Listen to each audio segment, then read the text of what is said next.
Hello and welcome to the Season 6 recap of Riverdale. If you'd like to catch up on episodes 1 to 5, I'll link that video up in the cards and pin it in the comments. This video covers episodes 6 to... well, it's actually episodes 6 to 22. At the time of filming this part, I hadn't realized that the season would be that long, which is kind of like a part 2 of season 6. Anyway, it's the aftermath of the bombing, and Betty is explaining to her mom, Alice, that she and Archie got a call from a mysterious man who called them in the middle of the night saying that there's a bomb under the bed and they should get out of the house. Jug says that he was in the garage writing at the time. Archie and Uncle Frank survey the damage and it's pretty bad. Uncle Frank is also kinda onto Archie, I think, who told him that he and Betty hid under the table, but the table is completely destroyed and they don't seem to have a scratch on them. Tony and Fangs are dating now. Remember, they were parenting baby Anthony and they went from being platonic friends and co-parents to eventually falling for each other. Kevin also has some news to share. He's moving to New York to try and make it on Broadway. Kevin and Fangs are exes too, remember. News spreads around town about the bomb that went off and Cheryl gets word of it at Thornhill Manor. She thinks it's because of the curse that she put on Archie and she plans on reversing the curse. Jughead keeps hearing this strange ringing noise in his ears like tinnitus, and when he later goes to get tested,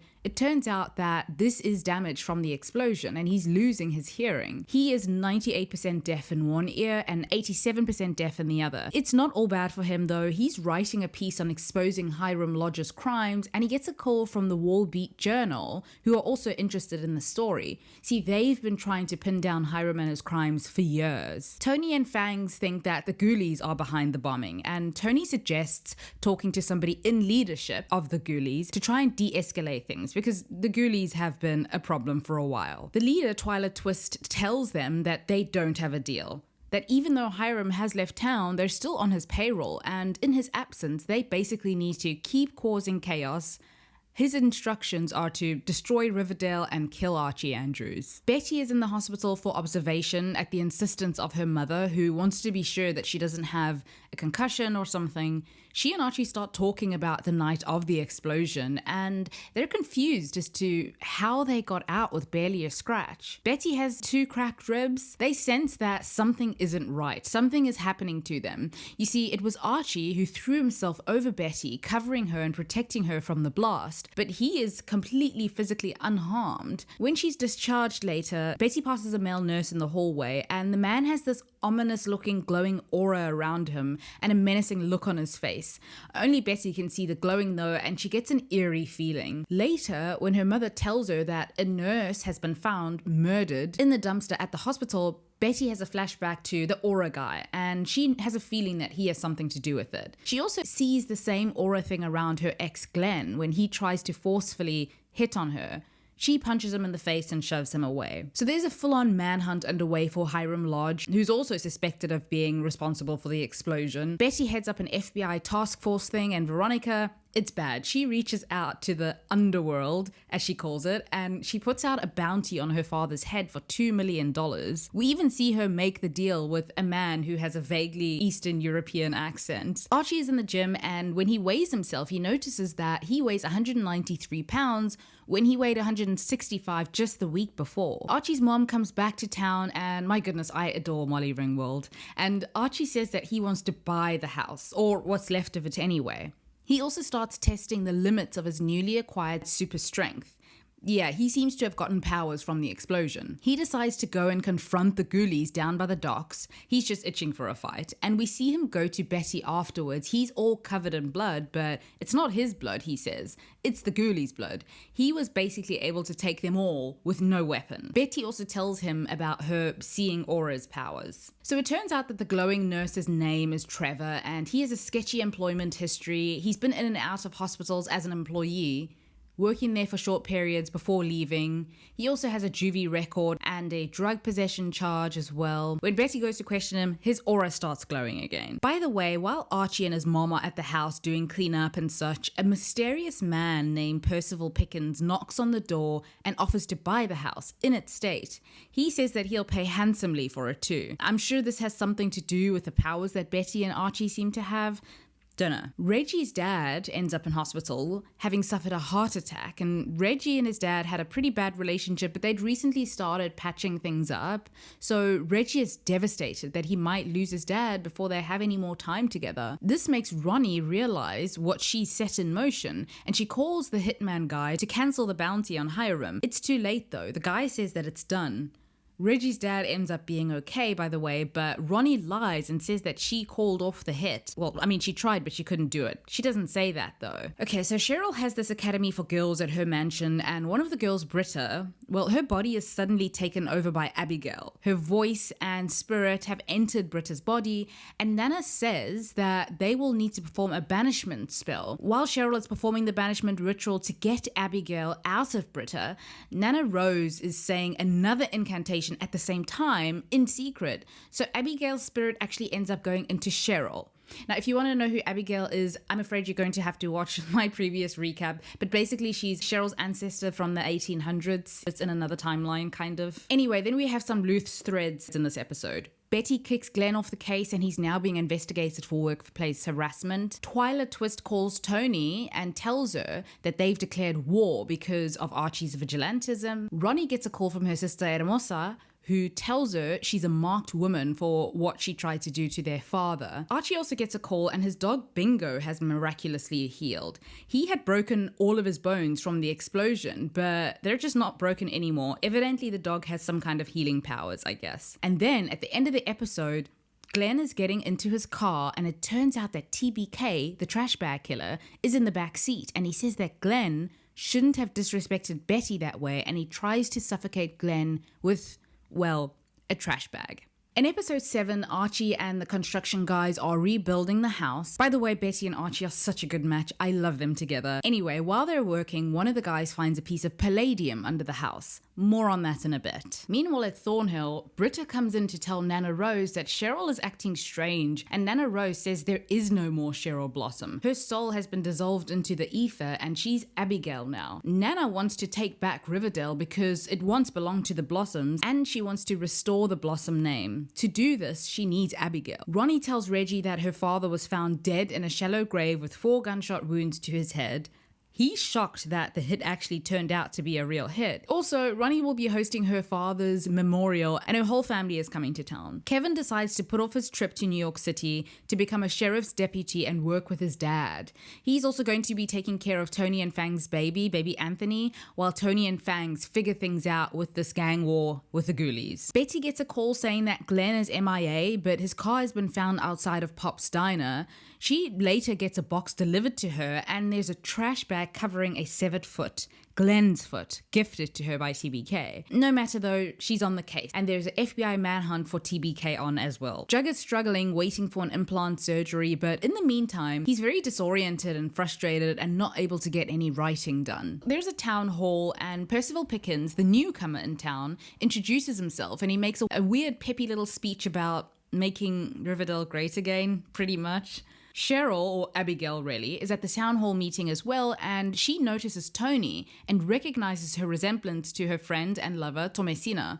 Remember, Tomesina and Abigail were secret lovers. Anyway, Abigail wants to rekindle that romance and she decides to adopt Britta, and she uses that to get closer to Tony. Later at a bar, she gets a shock at seeing Tony and Fangs together because remember, in Abigail's universe, he was a villain who tried to kill her, and he did kill Tony. Veronica tells her mother Hermione that she's to blame for her father's death. She did it. And her mom is like, oh, I suspected it might be you. TBK tracks Betty down and it seems like she's fallen asleep, and he handcuffs her to the couch and kind of torments her. He's clearly jealous of Glenn and Archie, and he seems fixated on Betty. He threatens to maybe harm Archie too if he gets too close. Betty tells Archie that she doesn't see TBK's aura, and it's weird because she sees auras of people around her who are a threat. Is he somehow not a threat to her, or does she have a blind spot when it comes to him? Archie then tells Betty that earlier in the day he fell and he actually got hurt. It's as though his powers are fading, and he then pulls out a piece of palladium from his pocket and he thinks it's the palladium, like this is his kryptonite. While they're discussing this, a shadow moves behind Betty in the background, so there's someone in the house overhearing their conversation. Anyway, the hitman goes to Ronnie and is about to shoot her.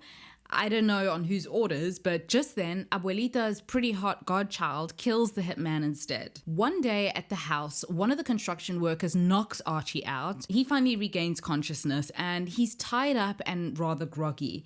It's TBK who knows that the palladium is Archie's kryptonite. He's planning to kill Archie, but just then, Archie's dog Bingo comes to his rescue by kind of shoving TBK and causing him to fall out of the window. Anyway, TBK sells his mask to one of the residents of Sketch Alley, and Betty gets called out there thinking that this is a TBK sighting. The guy tells Betty that he has a message for her to check the trash cans, and when she does, there's another one of Glenn's limbs in there. At the end of the episode, the two pretty interesting things happen. We see that Cheryl is still trapped inside Abigail's body, and she's screaming to get out, but Abigail is determined to keep her body. And then, we find out that Jughead has the power to read other people's thoughts. In episode 8, someone sends an anonymous op-ed to Jug's newspaper, and it's really creepy. Tabitha is looking pretty spooked about it, but we don't know what it's about. By the way, Jug is adjusting to being deaf and having the ability to read minds, so he just kind of reads Tabitha's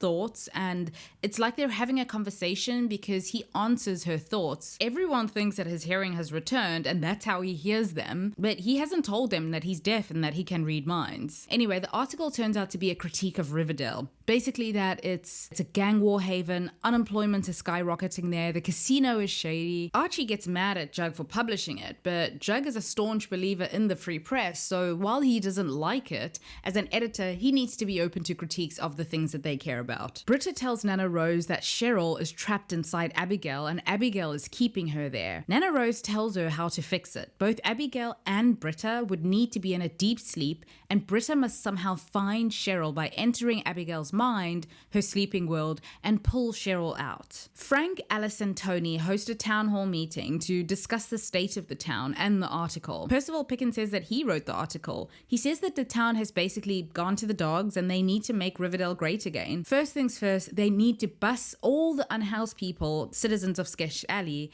out of town. Archie says that the citizens of Sketch Alley are their people and they look after their own in Riverdale, but the rest of the townspeople are kind of siding with Percival a bit because the homeless encampment is inconvenient for them too, I guess. Jug suggests building micro homes for the citizens and Archie can help build them so the citizens can get their own small place, a sense of ownership, and they're off the street, which is better for them and the town, which should keep the council happy. Cheryl, by the way, is stuck in a world where Jason Blossom is still alive and she's been tortured by her mother, but this is all in Cheryl's subconscious. Veronica suggests to Reggie then that they stop their side grifts and scams and run the casino in a legit way. She wants to be a bit more family friendly so that they can convince the council that this is not another Sin City and hopefully they won't get shut down. Archie and the men set to work building homes and Kevin, who's also volunteering, randomly gets hit across the skull with a hammer by one of the residents of Sketch Alley. This just conveniently fits the narrative that Percival Pickens and Alice Cooper are trying to push,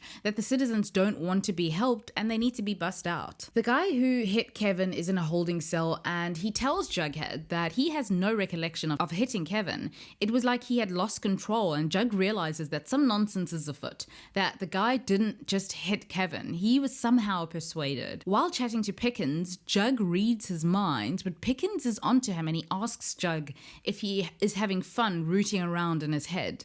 Well, he's thinking this, and so Jug hears it, and it properly freaks him out. Pickens also says that he spoke to the residents of Sketch Alley and convinced them to all leave town. Betty is getting these migraines, and she says that they're getting worse. They're being brought on by being able to see auras, and I love that she just wears glasses indoors most of the time. So remember when Veronica's family came to Riverdale for Hiram's memorial? Abuela's kind of henchman also came and he seems to have stayed, and he tells Ronnie that he looked into Pickens and he's a complete ghost, as though he just kind of appeared. There's nothing on him. Archie tells Betty that Jug can read minds, and at the end of the episode we see that Pickens has a kind of crime board with all of the Riverdale kids on it. In episode 9, Archie comes home one day and sees Percival Pickens getting cozy with Uncle Frank, and Archie unceremoniously chases him out of the house. Abigail says that she wants to resurrect Thomasina's soul and put it into Tony's body, and together they'll slay Mr. Fogarty and live happily ever after. Percival Pickens is still causing trouble at the town meetings. He suggests disbanding the Serpents. Archie suggests that maybe this is why they got powers,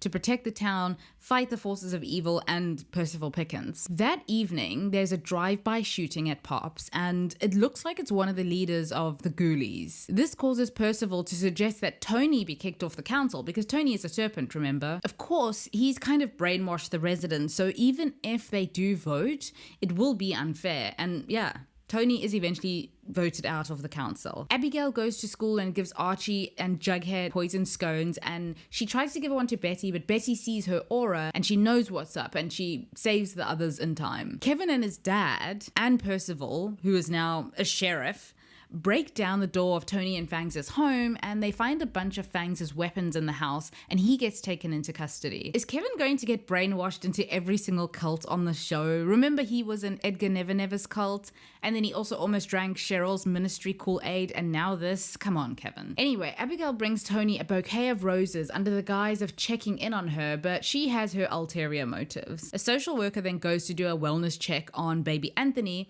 based on an anonymous tip, but Anthony is not in his crib. Also, Abigail throws a Molotov cocktail at Archie, but remember, he's indestructible. I know, I don't know. The townspeople are pretty much turning on each other at this point, and Twyla calls Tony for a ghoulie serpent showdown by the docks. Then Twyla says maybe she can get baby Anthony back, and we see that Percival is standing there with baby Anthony, obviously influencing Twyla. Betty chloroforms Abigail to incapacitate her so they can get to Cheryl. They burn Abigail at the stake pretty much while chanting a spell, which works, and Abigail's soul gets trapped into a doll. Percival, by the way, has been voted a new member of the town council, so he's gaining power. Kevin tells Tony that he's going to be fighting for primary custody of baby Anthony. He doesn't think that they can safely raise him in their home because of their gang affiliations, I guess. Reggie is told that his dad is on the list for a heart transplant, but he might not get one in time, so he's told to just help his dad live his life to the fullest. 22 ghoulies are dead after a raid on their compound, and we don't know what actually happened, just that Percival tells Tony that that's where they found baby Anthony, and it was a bloodbath. Dr. Curdle Jr. calls Betty because all the bodies are at his mortuary now, and he tells Betty that it looks like all of the dead ghoulies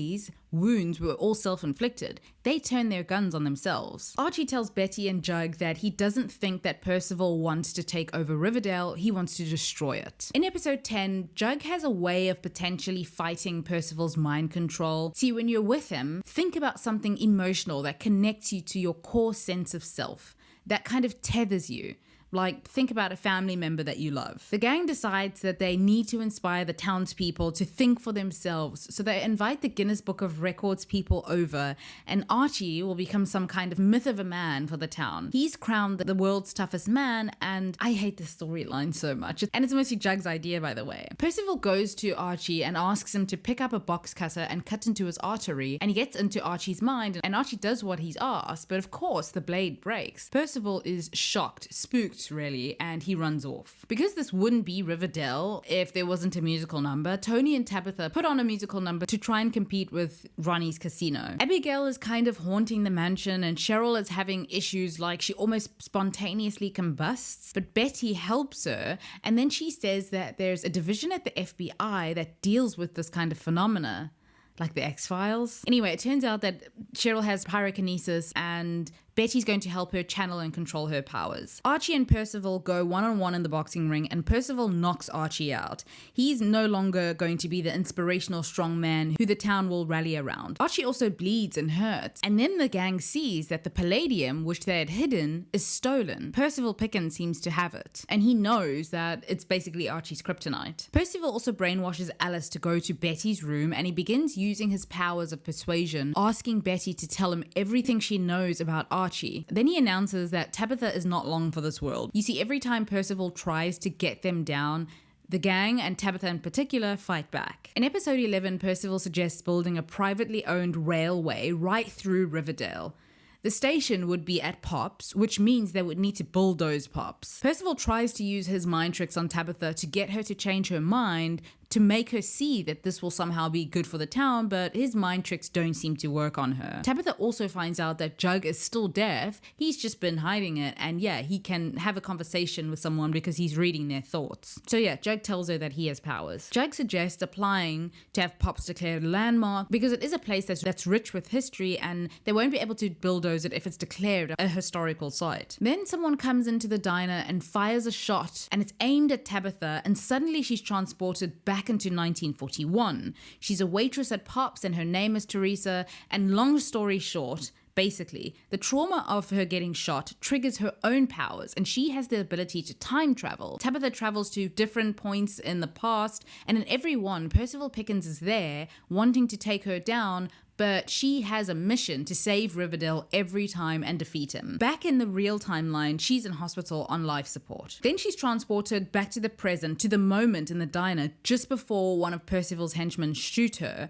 and she manages to take the guy out just in time. She tells Jug then that she's a time traveler and that Percival is not human and they're going to need to fight him. She can also travel to the future, and she tells the gang that the apocalypse is coming. In episode 12, Percival Pickens is bringing about the apocalypse, I guess. This is so supernatural. The gang are planning some kind of coup to take him off the council, but Alice overhears their plans and goes over to Percival to tell him. There is an emergency weather warning about a fog coming to town, and the town institutes a curfew until the fog clears. This buys Percival some time to get more power, and it will stall the kids. Cheryl's mom has also come back to town to tie up loose ends before she takes her vow. She's going to become a nun, because why not? Betty and Archie are cuddling, and she tells them then that she's late. Also, later they're having a conversation about her time with TBK, and we're shown a memory of Betty's where TBK says that if she dismembers a body, he'll let her go. So she does it, and he lets her go. Oh wow, this is Dean from Supernatural all over again, torturing souls in hell.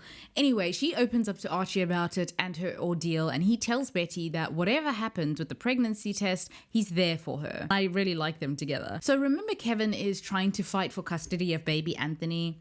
Tony reminds him about his risky cruising days, and then Moose comes back to town and they make out. By the way, Kevin is having flashback nightmares of the Gargoyle King. Yeah, they officially don't really know what to do with Kevin, I guess. Cheryl knocks her mother out with a candlestick, and her mother asks for Cheryl's forgiveness. Remember, she was quite homophobic when Cheryl finally came out, and Cheryl was sent to a hospital to cure her of being a lesbian and for having a crush on her friend Heather. After the fog is cleared, we find out that Percival had pulled some moves, of course, and he's now mayor of Riverdale. At the end of the episode, Tabitha tells Jughead that in every scenario, every possible future, Jughead dies. His death is fixed, and Betty and Archie are waiting for the results of her pregnancy test. In episode 13, Betty's pregnancy test comes back negative, and they know that now isn't the time, but they do have mixed feelings. Archie would have loved to be a father, and he talks about how his dad loved being a young dad. They agree that one day it'll happen. They're going to have to go and fight this evil first and save the town. Percival, the craven capitalist, is closing the Riverdale Public Library because he wants to turn it into a hotel, and he ends up visiting everyone in town with his deputies, collecting outstanding books. And since everyone has long since lost those books, having checked them out during childhood and their teen years, Percival takes other personal items of theirs as collateral. He takes Cheryl's trunk with Jason's bones in it, Archie's guitar, Ronnie's portrait of her dad, and the signed copy of Jug's book that his granddad wrote and gave to him. Alice then gives Percival Betty's diary as collateral. Cheryl thinks that there's some sorcery involved because books are objects of power. Every book changes the reader, and the reader imprints on books. These are also the books that they read in their formative years, so they are powerful. Percival lights some black candles then, and he's chanting something with the kids' belongings. This results in them all being haunted by their past traumas. And Cheryl tells them that if they can't get their original books back in exchange for their collateral items,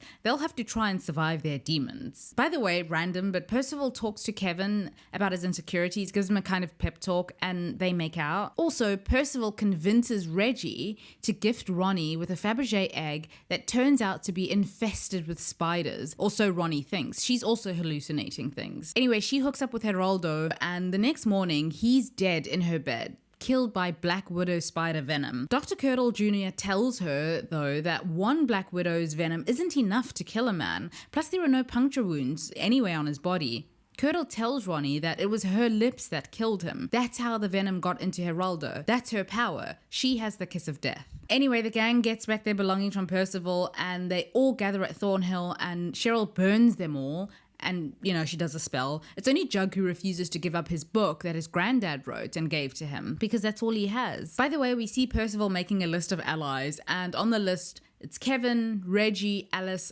Uncle Frank. In episode 14, Jug and Archie suggest exposing Arch to Palladium to maybe try and get him stronger, to build his tolerance to it, because this is the only way that he could go up against Percival Pickens. He goes and gets some from Cheryl. Remember, there was some Palladium that came from the mines under the forest at Thornhill Manor. Ronnie goes to Dr. Curdle, who tells her that her body has an enormous amount of toxins, so much that he isn't sure how she's even alive. He suggests that she should go on dialysis to flush out the toxins. Betty asks Jughead to deep read her mind because some old memories surfaced during the fog, and she wants to try and piece things together. Parts of her past with her serial killer father, mostly. Jug goes into Betty's memories of the two of them together back in the day, and there's this box of comics that he kind of uses as a reference point. Like, those comics are her memories in comic book form. Anyway, Jug goes back to the point where Betty's dad is talking to her about when she killed her cat with a rock to put it out of its misery. He's trying to shape her into this mini-me in a way, planting this idea in little Betty's mind that the cat somehow deserved it and maybe she didn't feel so bad for doing it. Archie says that he thinks that the Palladium must be killing him, so exposure therapy isn't helping. You see, Cheryl had also been giving him Palladium soup, and he'd been practicing boxing with the rock tied around his neck. Eventually, Cheryl casts a spell to make Archie stronger, so strong that even the Palladium doesn't weaken him anymore. Jug finds out that Alice is hiding something, that first she has the warrior or so-called serial killer gene, and that there's something else, a secret under the floorboards of Betty's house. Betty needs to find out what that is, and she does. She digs up a body, long since decomposed. Alice eventually admits that it was a deputy who was suspicious of Betty's dad's activities, so when he came around, Betty's dad killed him and Alice helped cover it up because he was threatening to pin the murder on her otherwise. At the end of the episode, there's another musical number starring Veronica, and then Jug has flashbacks of him making out with Betty. Also, Heather comes to Thornhill. In episode 16, we find out that Heather works at the Greendale Public Library and she and Cheryl reconnect.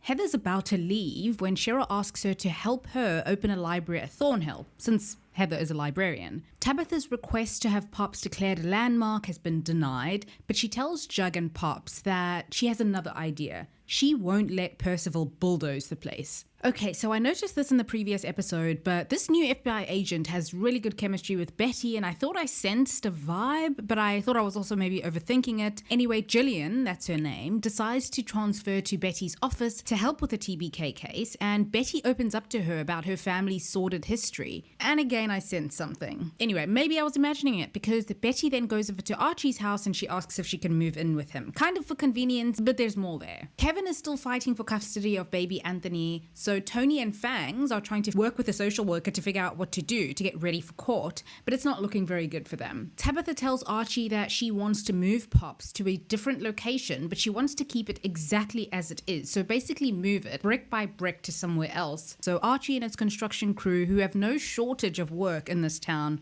are on it. This is obviously to prevent Percival from bulldozing Pops. Veronica asks Jug for some help. She says she needs funds, a war chest she calls it, to fight against Reggie, who wants to sell the casino. And then, oh no, Betty walks in and sees Polly's twins playing with the cat, and she sees a red aura around the boy twin, Dagwood, and she senses that he's a threat to the cat. She's worried that Dagwood might have the family serial killer gene, so she takes them to Dr. Curdle to get tested. It turns out that Juniper, the girl, is the one with the serial killer gene though, not Dagwood. So how is it possible that Betty sees Dagwood's bad aura, but he doesn't have the serial killer gene, and she can't see Juniper's bad aura when she does have the serial killer gene? Well, they figure that maybe those who have the serial killer genes are in her blind spot. That's why she couldn't see TBK either.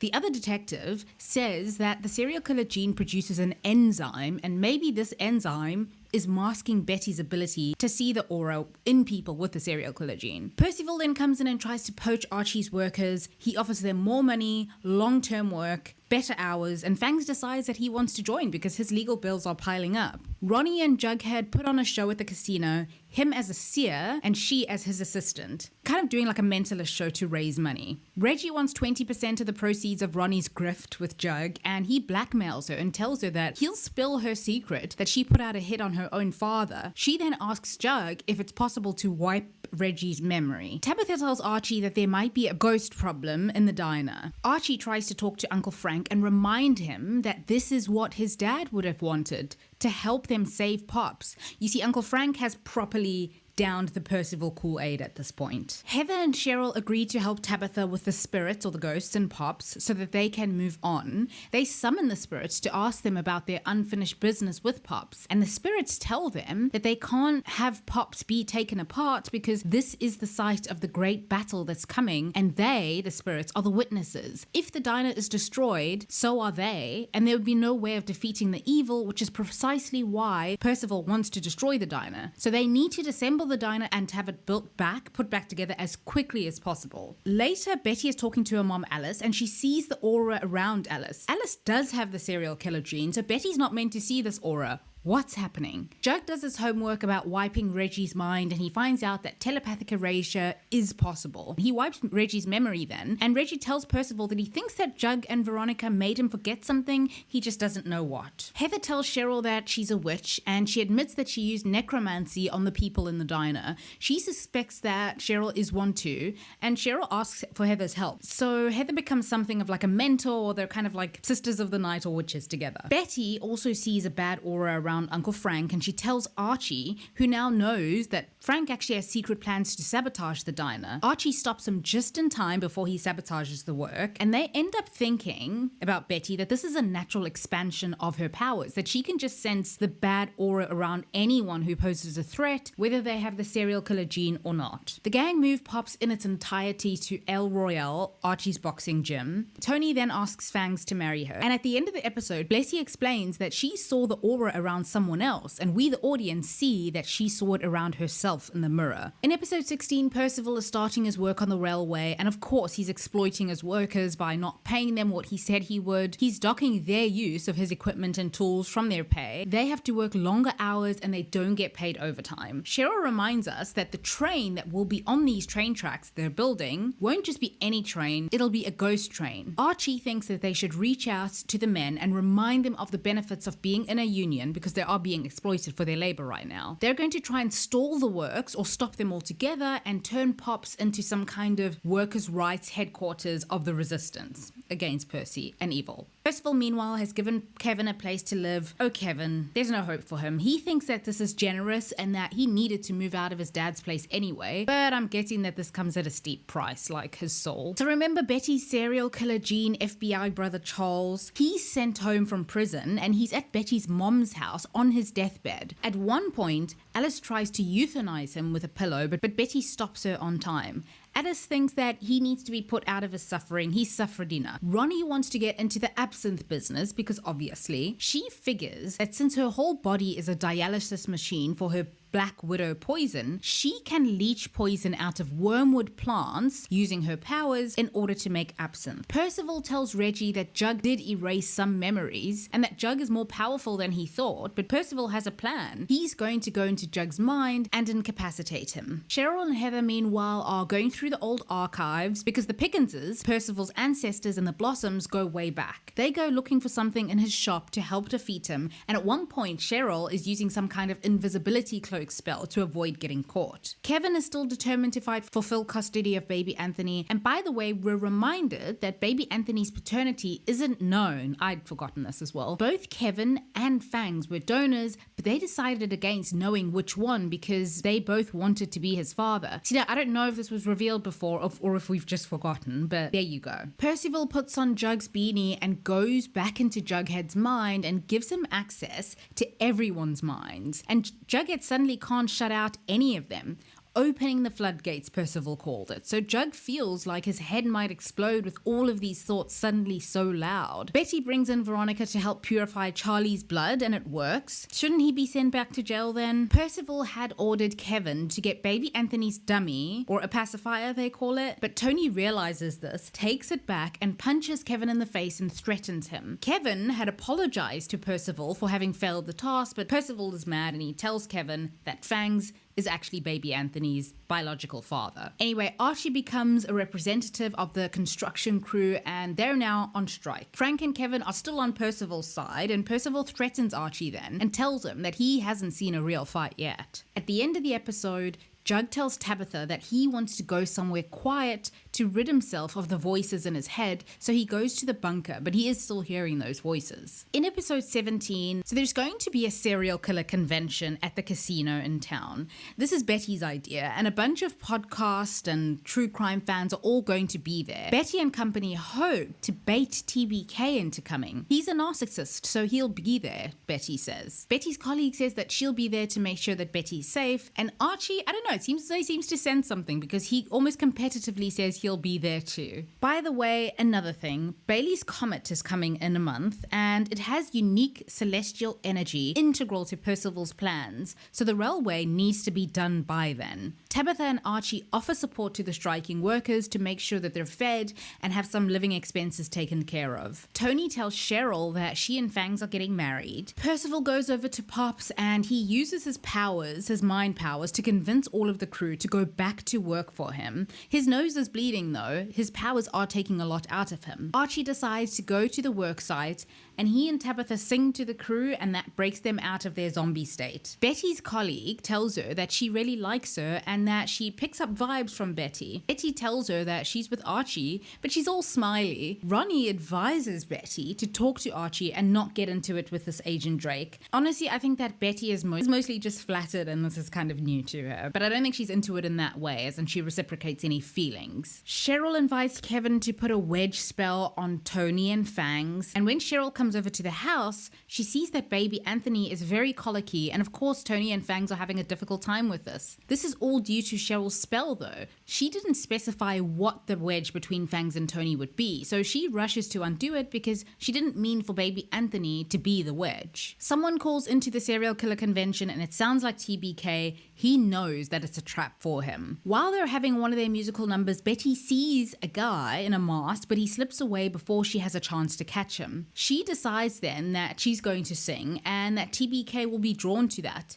She is right, and later she sees him in her house. She goes to the garage where he is, and he wants her to take a seat and put a mask on. He wants them to kill her mother and brother. He says that he's just like her, and she's like, nope. She shoots him and unties her mom and brother, who had been held hostage by TBK in the garage. Cheryl and Heather finally get together and they make out. Betty worries that her darkness will eventually engulf Archie, and Archie tells her that she has a good heart and that he loves her. She says that she loves him too, and it's actually a really sweet scene. In episode 18, so there were a lot of weird little occurrences happening around Riverdale, like the kids getting lice and frogs escaping from the biolab. These are all actual signs of the coming apocalypse, but not everyone is aware, so they just explain it as weird but normal phenomena. I know that that's contradictory, but you know what I mean. Tony asks Veronica to facilitate her wedding to Fangs. The voices in Jug's head are starting to subside, and he's still in the bunker, and the writing does help with the voices, he says. Percival is doing some witchcraft, and Kevin overhears him doing some spells. So Percival is responsible for the weird things happening all over town, like blood coming out of the tap. Kevin also says that he no longer will be fighting for custody of baby Anthony. Ronnie is disappointed with her life. She used to be the Wolf of Wall Street, she says, and now she's a glorified wedding planner in Riverdale, and she's also feeling kind of lonely. Percival then calls Archie and insinuates that he's responsible for everything happening. He even turns the river red. Cheryl suggests killing Percival. One evening then, while Jug is sleeping, the Lady of the Water sneaks into the bunker and steals one of his stories. Also, a Pop's burger mysteriously appears in the bunker and Jug eats it. He gets weird nightmares or night terrors afterwards. Cheryl and Heather do a spell to try and kill Percival with fire, but he manages to do a counter spell and it bounces back from Percival to Nana Rose. Then we have Tony's wedding dinner and Cheryl puts on a singing performance. I had to fast forward through that. Betty asks Kevin to try and steal Percival's diary, and of course Kevin almost gets caught. Then Percival does a spell that causes all the striking workers to break out in boils. Percival says that if Archie works for him, the workers will be fine. Betty confronts Percival about the fact that he wants to trap her as Riverdale's harlot of Babylon. He says that he doesn't just want Betty, but also baby Anthony. He will bring down more plagues if they don't hand over baby Anthony by sundown. Anyway, the group decides to use Percival's torture device against him by trapping him in it. This is the torture device that he wanted to trap Betty in, because Betty is the so-called harlot of Babylon. Betty hands a doll over to Percival and they manage to trap him. Now that he's trapped, the sun comes up again and the plague is over for now. Then it's Tony and Fangs' wedding. Percival then summons some grasshoppers or crickets and he manages to escape, obviously. Ronnie asks Tabitha who's going to be endgame, she and Archie or Betty and Archie, and Tabitha is about to answer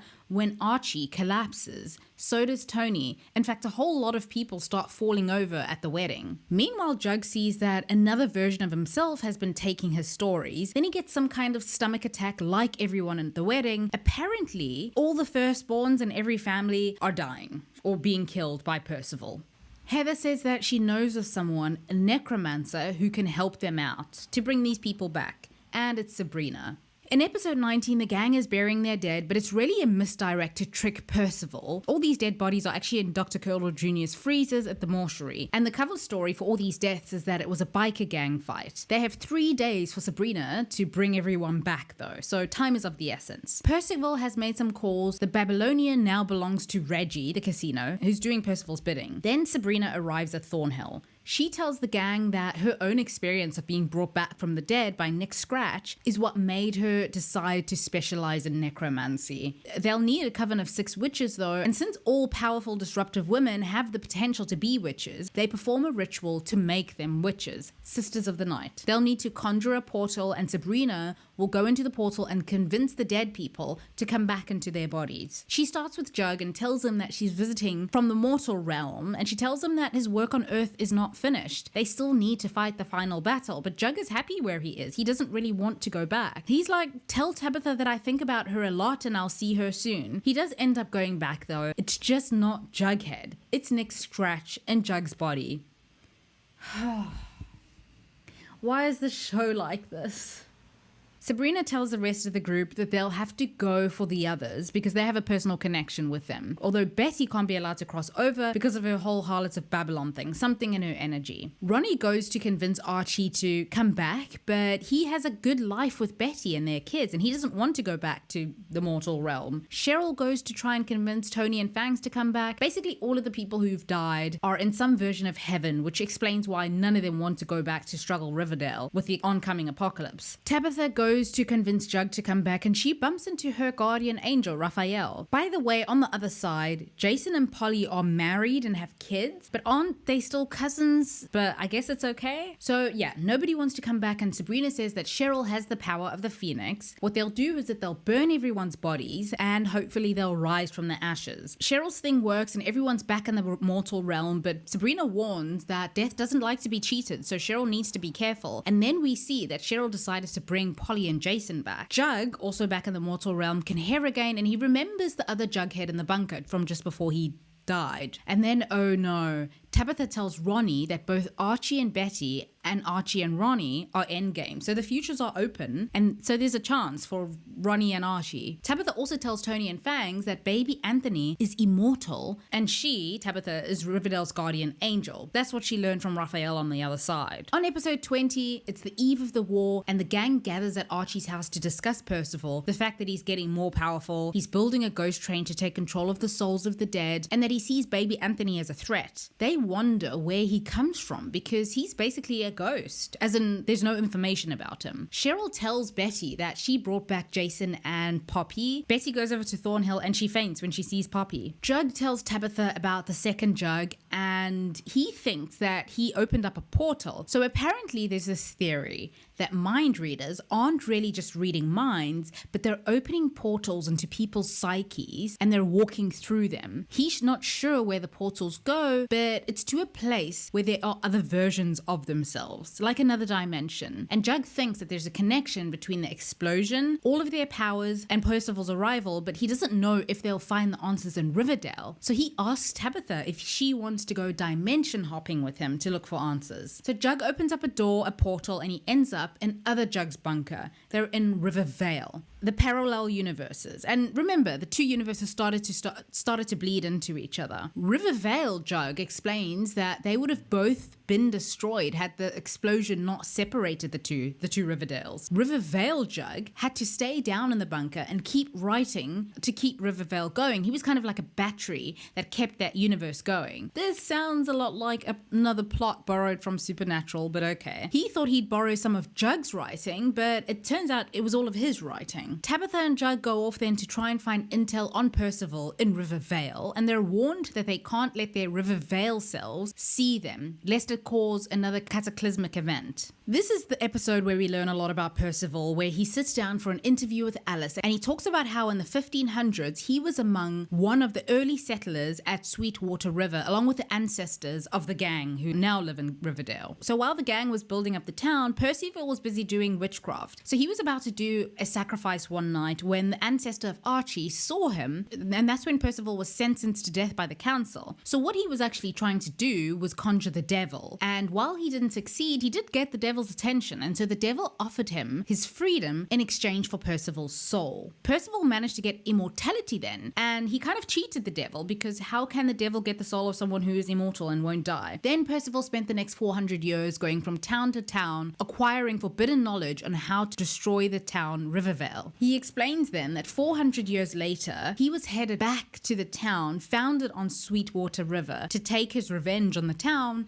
But as he neared the town limits, he heard an explosion. And at first he saw the town's name written as Riverdale, but something happened and he found himself in Riverdale. This is a place that was devoid of anything supernatural, and he realized that he was the most powerful being there, and that the descendants of the town on Sweetwater River, his enemies, lived there. So he decided to stay and get his revenge. Then we know what happens next. The gang started developing their gifts and powers. Percival decided that he wanted to build his ghost train, and what he really hopes for is for a land ruled by the dark arts and his own domain. That's what he wants for Riverdale, basically power. Betty and Polly have a reunion. Reggie, Kevin, and Reggie's dad are all locked in the basement of the casino, and Sheriff Keller and Uncle Frank are basically Percival's henchmen who managed to stop them from escaping. Tabitha and Jug go to Thornhill and they see that Cheryl is kind of catatonic. When Nana's consciousness was transferred into Abigail's body, her old ailments transferred as well. So while her body is young, her brain has succumbed to Nana's dementia. That's why Cheryl's like that. Jug goes into her mind where everything is old and dusty. It's a lost cause. Then Brissa asks Jug to sign her comic books, and that's when they see in the comic books that they are characters in the comic books. They are superheroes with powers that match their own, and their big nemesis in the comic book series is Percival. Cheryl tells Archie that she knows why Percival is building a ghost train, to get the dead to fight the living in a war in Riverdale. This all according to Jason. So Percival will use the ghost train to ship his ghost soldiers to Riverdale to invade Riverdale, basically. Archie thinks that they should blow up the train tracks to stop the train because Reggie, Kevin, and Reggie's dad will die. Betty thinks that she's evil, like she has the mark of Cain and she's the harlot of Babylon. Anyway, Polly washes Betty's feet and says that her sin is washed clean and that the marked part of her isn't there anymore. Now she will be able to enter the sweet hereafter. I didn't ask any questions. Jug and Tabitha managed to talk to Riverdale Jug alone, and they explained to him that his comics are influencing what's happening in Riverdale. The inspiration for Percy, he says, comes from a recurring nightmare. He says that after the epic battle, all of the teens in the comic book die. He had made an agreement with the devil to only write grim, dark stories. Jug and Tabitha go and ask the devil if he knows Percival, and the devil tells them that he can't get more involved because those are the cosmic rules. He tells Tabitha that it's not the dying diner itself that's important, it's the land, because that's where Percival was left to die 400 years ago, and it's the site of a hellmouth. Anyway, they go back to the bunker then, where they find Barb from Stranger Things, Ethel, who tells them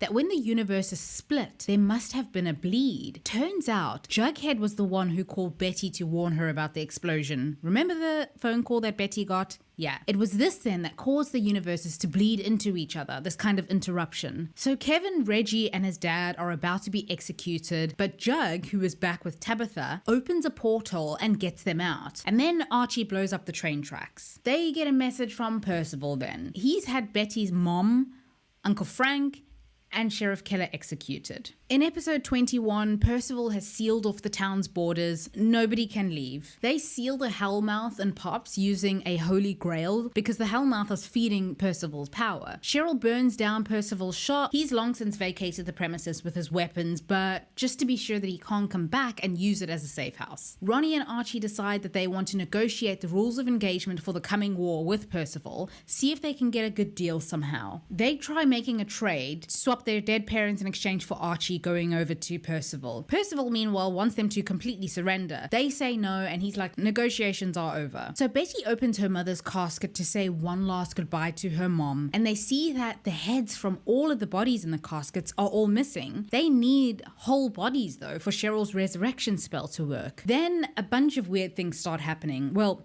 weirder than usual. Jason seems to turn weird and he shoots Heather with a bow and arrow and he starts hunting Cheryl until she sets him on fire. Glenn, Betty's ex, comes back from the dead as a zombie. Ronnie's abuelita tries to kill her, and Reggie stabs Archie, but Archie manages to incapacitate him, and they both fall to the floor. Tabitha feels that something's wrong. Her divine senses are tingling, she says. She feels that one of the souls of the town is dying, Archie. She gets to Archie just in time with the dog that seems to have healing powers. Remember, Archie's dog Bingo got those healing powers in the explosion. Anyway, Archie's healed, Reggie's fine, and then the possession also wears off Reggie. Tony suggests accelerating baby Anthony's aging. Why? Well, since he's an immortal, and he is a warrior in the future, like a good fighter, he could help them take on Percival. So Tabitha is able to speed up time, but just for Anthony alone, and Anthony comes out all grown up. Is that Caleb from OG Pretty Little Liars with a wig on? I don't know, it looks like him. So Pops is moved back from the El Royale to its original place, and we're ready for the final battle. Percival and the gang fight outside of Pops, and Percival is down for now, but he's not out. He turns all of the gang's powers against them, and then he goes into Pops to deal with Jug, who's still there. Percival breaks into Jug's mind, and while he's in there, Jug gets the Riverdale gang to stab Percy back in the diner. You see, Jug made a portal so that when Percival walked through the doors of Pops, he walked into Riverdale. He says that they can't kill him because he's immortal, but Tabitha takes Percival back 400 years to when he was mortal, and she hands him over to the devil. The gang all celebrate then, the heads are all found, and Cheryl brings everyone back to life. Then Heather tells Cheryl that something is very, very wrong. Cheryl tells the gang that Bailey's comet will come and destroy all of Riverdale. It's going to be an extinction level event that Percival had planned. So in episode 22, the final episode, all along the town's limit, there's some kind of invisible barrier and they can't leave. Someone named Alexandra then comes to tell Tabitha that she has these investors who can make Pops a national franchise. This is such a random storyline. I don't know what we're doing. Anyway, Cheryl and Heather summon the Spirit of Abigail. Since the comet is made of ice, Abigail suggests that Cheryl can use her Fire Phoenix power against it. But this does come at a cost. It will take up all of her energies, which means that one of the resurrected people are going to die because it is Cheryl's powers that are keeping them alive. Archie tells Ronnie that he's going to ask Betty to marry him. And remember, she used to be a jewelry shop owner. Well, he asks her if she has any rings in her collection. She does. And Archie later proposes, but Betty's like, what's going on with you? I love you and we'll be together, but stop putting so much pressure on yourself to be this hero. You already are a hero. She tells him then to ask her again when they come out of this whole surviving the comet thing on the other side. By the way, in return for helping them, Abigail asks to spend one last sexual evening with Thomasina. The plan is to save Cheryl and Tony's souls in a jar or whatever, and the souls of Thomasina and Abigail inhabit their bodies and they make love. The next morning, Cheryl and Tony are in their normal bodies and they don't really remember anything, but they're sweet to each other. Heather later tells Cheryl that she and Tony are written in the stars and that she, Heather, will be headed back to Greendale after the comet. Abigail says that in the knots of a piece of rope at Thornhill, all these knots represent the mystical barriers surrounding the town, and once the knots are completely untied, the barrier will come down. Betty is chatting with that agent Drake, who wants Betty to head up some kind of FBI office with her somewhere, but Betty declines. She says that she's happy and she wants to move towards the light. She's tired of hunting. Tabitha and Jughead go on one last date together through all of their possible timelines, even the ones where they have kids and where they grow old together. Jughead is not meant to survive this comet, remember? So this is kind of like a goodbye. Betty asks Archie to marry her. Then Ronnie has an idea of how to bolster Cheryl's power so that nobody has to die. She'll funnel all of their powers and transfer them to Cheryl through a kiss. So Cheryl will have her powers and everyone else's combined. And it works. Cheryl can read minds, she's physically indestructible, and she can conjure portals and see auras. Then they all sing about the end of the world, because of course. Then Cheryl goes out in her Wanda Scarlet Witch cosplay and takes on the comet. Everyone ends up surviving, but they're taken to a different time, a simpler time, before Jason's murder or before the Black Hood. Archie comes downstairs and his mom tells him the sad news that James Dean is dead. It's the year 1955 and the gang are all teenagers again. Only Jug in the bunker remembers their life before the comet. And that's season 6 of Riverdale. I don't know if any of this makes sense to anybody who doesn't watch the show, because I really tried my best to condense it into something digestible, but it's almost impossible. Anyway, that's the end of it. I'm glad to get a rest from the show. We'll be back for season 7. And yeah, if you've seen it, feel free to share your thoughts, and thank you for watching.